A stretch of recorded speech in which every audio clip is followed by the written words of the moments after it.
मेरी वीडियो रोक गई। ये स्कूल का सामान 5-5 रुपये में, ये स्कूल की चीज़ें।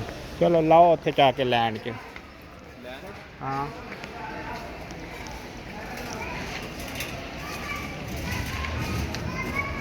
काउंटर है कि घट बंदे हों।